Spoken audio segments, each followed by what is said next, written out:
Okay, great. Welcome back in the third part of the VIP framework, which is actually creating predictable content. So, obviously, one of the main things that you have to understand is that people are looking to subscribe to someone that they are resonating with, right?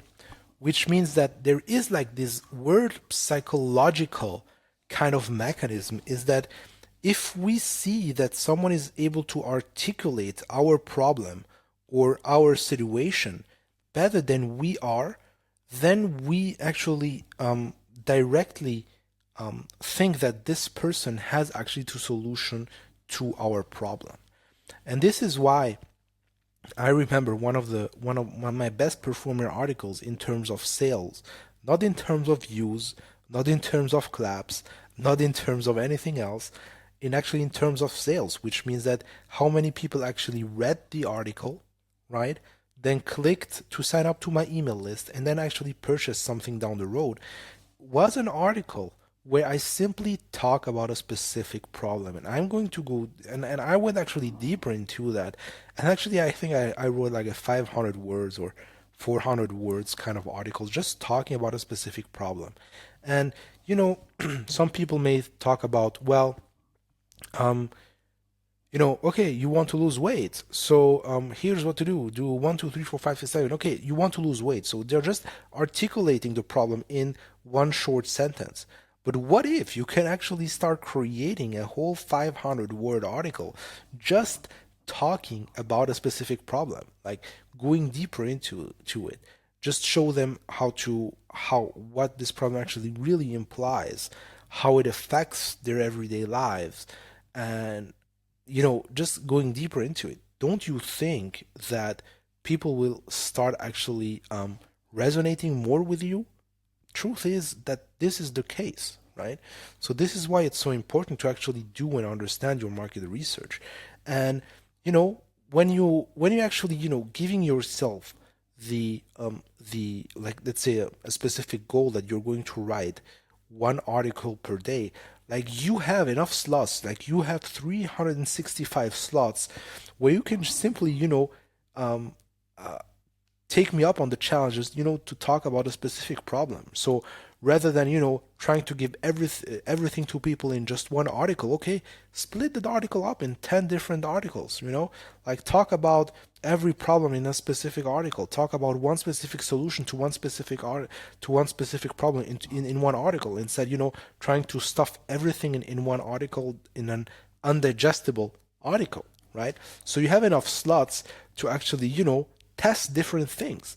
And when people are going to see that, well, there is a recurring pattern in the things that you're writing about, well, this is when they're going to start to subscribe. So one of the articles that actually brought me the most followers and the most subscribers on Medium are actually articles that go into the emotions, right? So that actually go emotional about one specific thing. So let's say when it like one of the articles that performed really really well is an article that I wrote for the writing cooperative, which was about like you can just find it on my Medium profile. It's if nobody cares about your writing, you're on the right way.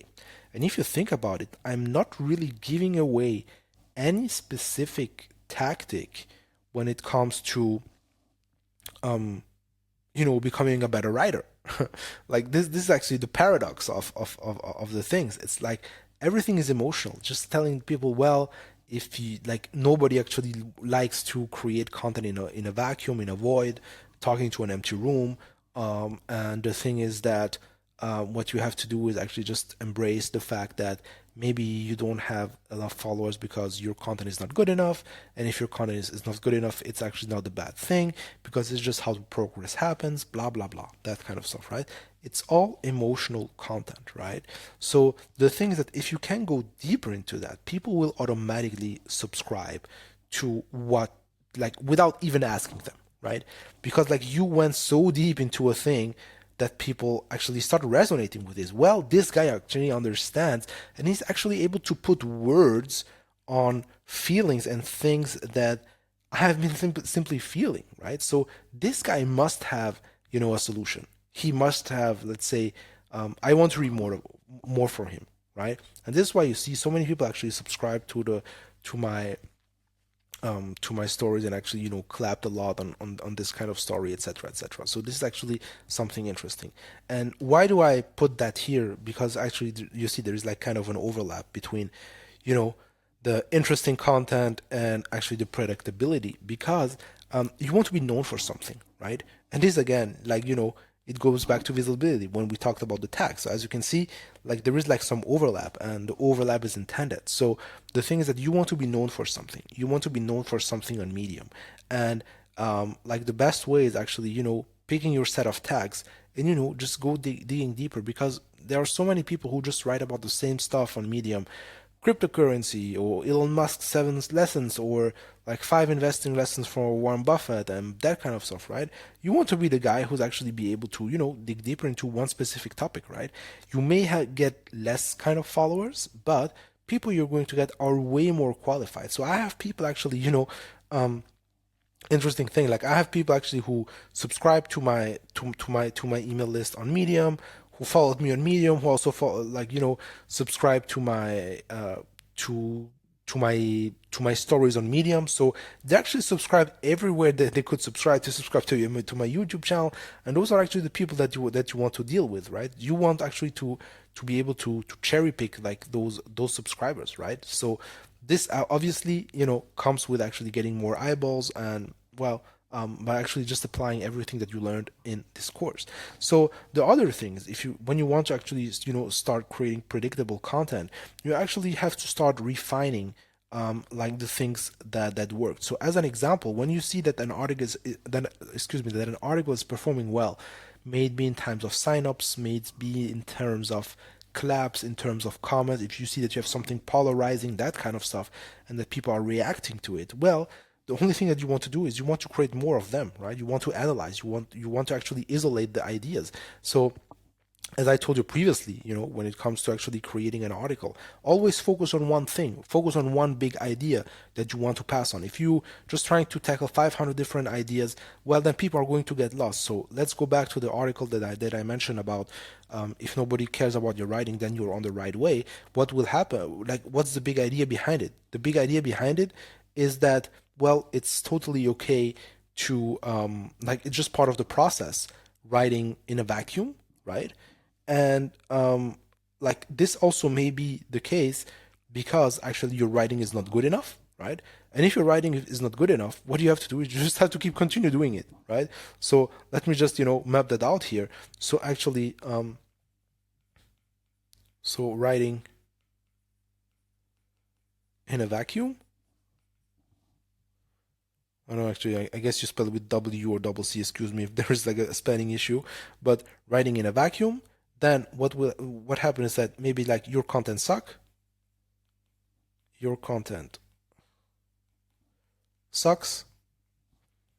So what you have to do is you have to improve. And how do you improve? Well, you improve by writing in a vacuum, and then you're going to improve your content, and then you're actually going to reach actually your goal, right?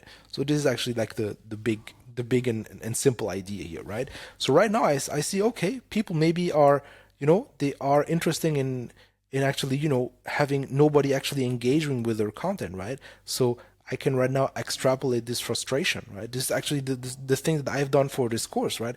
I've extrapolated the frustration of being passionate about something, writing about it, putting a lot of efforts into it, putting a lot of time into it, and then see that actually nobody cares, right? Like, what could be more frustrating? Putting a lot of love into something, a lot of efforts, and then not reaping any reward. Like, what could be more frustrating? Like, you do something, like you really do at your best, and then it's like you're presenting something to others, and nobody cares. They just walk in front of you, and nobody cares of the thing that you just created. So let's assume like you were like working in, let's say, in a wood factory, and you put all your efforts into this wood artifact, and you just try to make the best thing that you can do, and then you just go out there and nobody cares. Nobody cares about the stuff you just created. Like, what could be more frustrating, right? So, and just extrapolating this, well, Maybe this means that you have to keep in your 9 to 5 that you hate,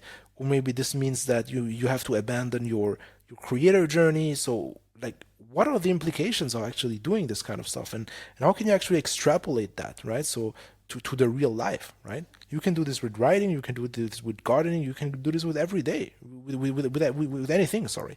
So really understand that. And the other thing is that um, so you're going to refine obviously, and just make things better, the more data you're going to collect. The other thing is, if you want to create predictable content, is that, as I told you previously in the course, the nature of the game here, okay, so the nature of the game is what? Is being consistent. Consistency. Why? Because there is like this universal law, is when you the more seeds you plant, like the more are the odds that one of those seeds will actually become a tree, right?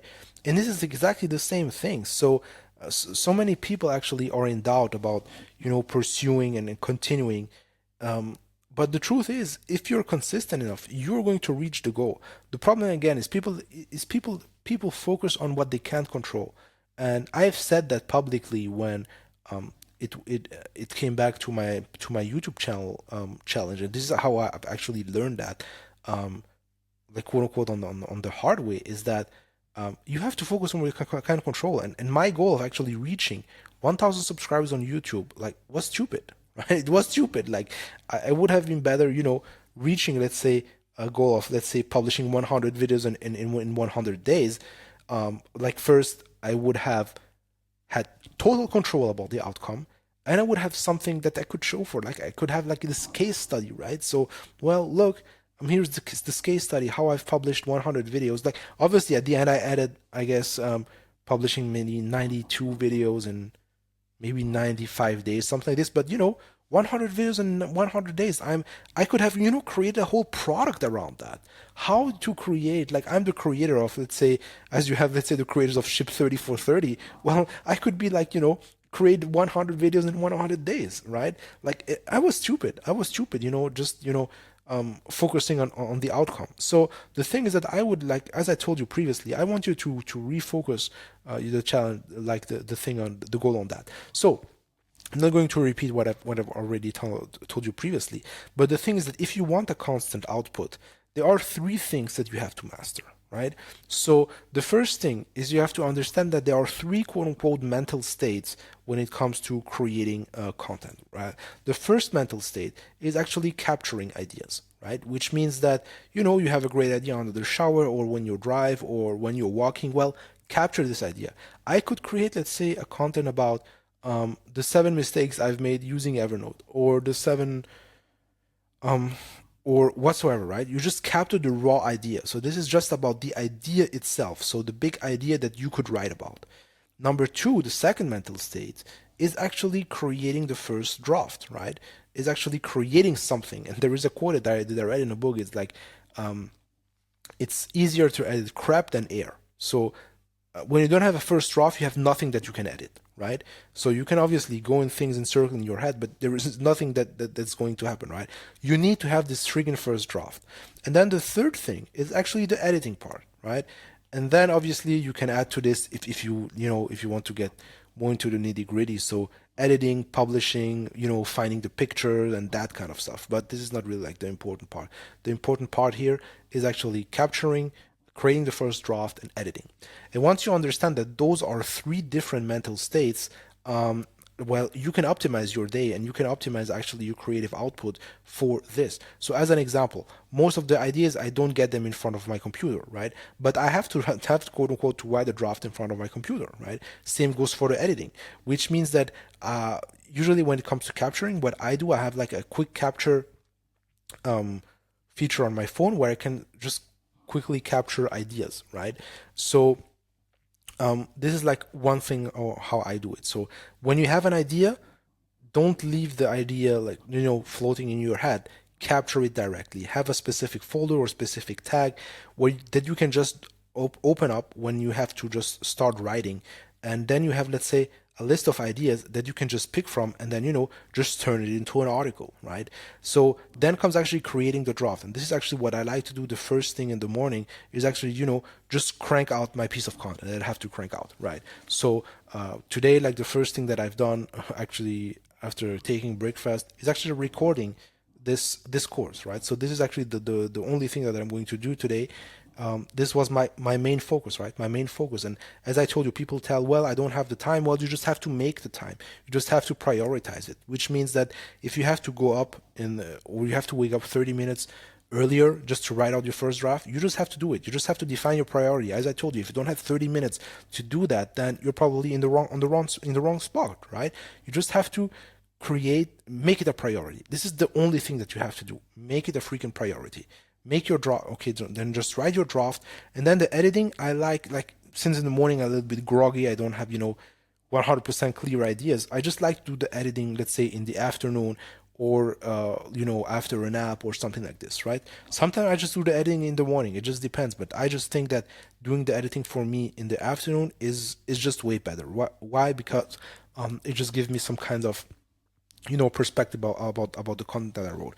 Also, the other thing is that I would encourage you to leave at least one day between actually your first draft and editing, which means that let's say if you're going to you can actually incorporate a routine which is just write every day, right? But you just leave, let's say, one day between publishing and actually the editing. So let me just show you how.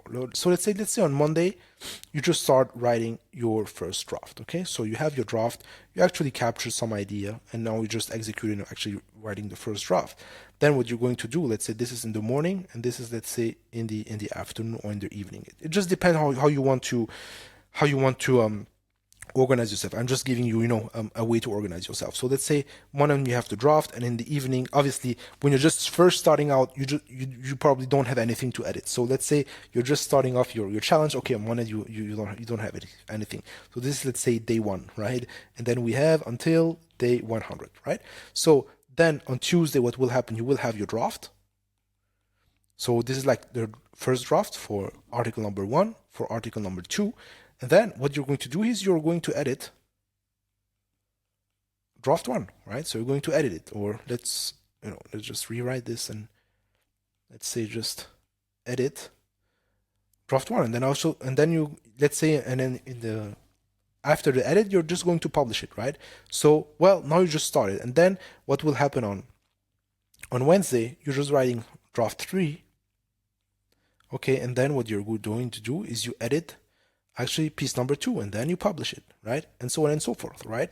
And this is how you always have, let's say, one day in advance, or you can actually batch that if you want. Let's say if you just don't want to go with a weekly or with a daily schedule, I would encourage you to do so, at least to get started, right? Because like the feedback loops will be better. But let's say if you want to batch everything on, let's say, on one day or on 2 days, well, you just have to adapt per week, right? You just have to adapt this on how do you want to work. But let's say, just allocating, let's say, 30 minutes to write a draft and then, let's say, 15 minutes editing it is way enough actually to keep the ball rolling, okay? So this is actually the important thing. So right now what I want you to do is I want you to define, okay, a specific time of the day where you're going to write on your draft, where you're going to write your drafts, and also where you're going to edit them, right? So define, again, you just have to make it a priority. If you want to work, as I told you, with more like, batching things and doing everything in 1, 2, 3 days, you can do so. Let's say you just tell yourself, okay, I'm just going to work on Monday, on Tuesday, and on Wednesday, let's say, on my articles. Okay, then I know that I have to crank out, let's say, like you can do it the way you want. Let's say you can just say, okay, every day, let's say, so this is, let's say, option number 1. Let's say every day I'm just going to write 2 drafts in the morning, and I'm going to edit 2 drafts in the evening. Or another option could be, well, I'm going, let's say, to write 3 here, and just edit everything here, right? Well, it all depends on how you want to structure it, like so, but don't overcomplicate it. What I want to do is actually define like any kind of schedule so that you can get started. And so this is the first thing. Excuse me. So this is the first thing, define. And the second thing is I want you to set up a quick capture on your phone so that you can capture actually your ideas, right? So depending on if you're on Android or on iPhone, just put, let's say, your note-taking app on a way where you can conveniently just quickly capture your ideas. So this is the exercise that I want you to do. Great. So after doing that, we are going just to make a final exercise, which will actually help you to be, again, more predictable in your content, in your content creation. And it is actually having enough ideas, right? All right, let me just write that again. It's coming up with enough ideas.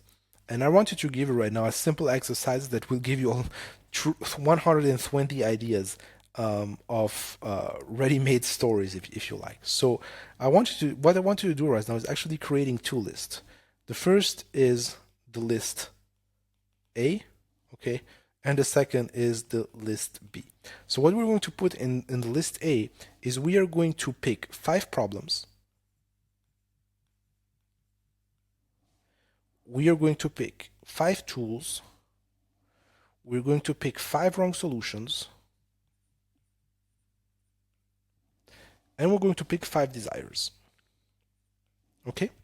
So, what do I mean by that? Let's say 5 problems when it comes to note-taking. So as I told you, let's say not being able, let's say, to find my notes, not being able to revisit them, not being able to create, let's say, content out of it, not being able to understand why I've took these notes, and let's say 5th thing, and then the 5th problem could be to actually understand what is worth writing down and what not. And then 5 tools. Okay, what are the tools that I could use when it comes to note taking? So let me just put that here. So okay, 5 tools. Let's say Obsidian, Evernote, Apple Notes, Bear, and let's say Roam Research. Okay, so now I have my 5 tools here. Okay, great. Wrong solutions. What are the wrong solutions that people use when it comes to note taking? Well, maybe using artificial intelligence to actually link their note. Maybe it is using AI. Other wrong solutions that people use is actually, let's say using tags as an example, using folders, using another issue could be thinking that there is a one size fits all solution, or let's assume also using, let's say, a specific folder structure that let's say that people talk about right now, actually the para method. So let's assume I'm against the para method, then I can just create a content around that too. And then 5 desires, what people want with their note. Let's say they want to learn better. They want, let's say, to show off their knowledge. They want to be more creative, find new ideas, new solutions, and that kind of stuff. Okay. And then let's say if we want to add two other desires, is actually being able to stand out, right? Creating content that makes them stand out. And also the 5th thing is actually being able to better retain information and coming up with with better links and connections between their ideas. So here we have our 5 desires. Like you can simply do this with your specific niche. So this is the first list. So and then we have the list number 2, which is actually the list of the different angles that we are going to use. So the list A is you prefer like the raw building blocks or the raw ideas that we are going to use, and on the list B you can actually just write it down. So let's say 7 tips. Just go on a rant. Just create a tutorial, personal story.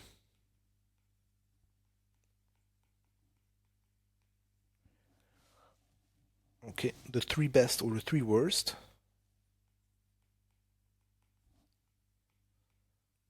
Okay, and lessons learned. Lessons learned, and this could be either mistake or successes. So let me just show you. So obviously, what we're going to do is we're going to combine, let's say, something from the list A with list B, and then let's say this with this.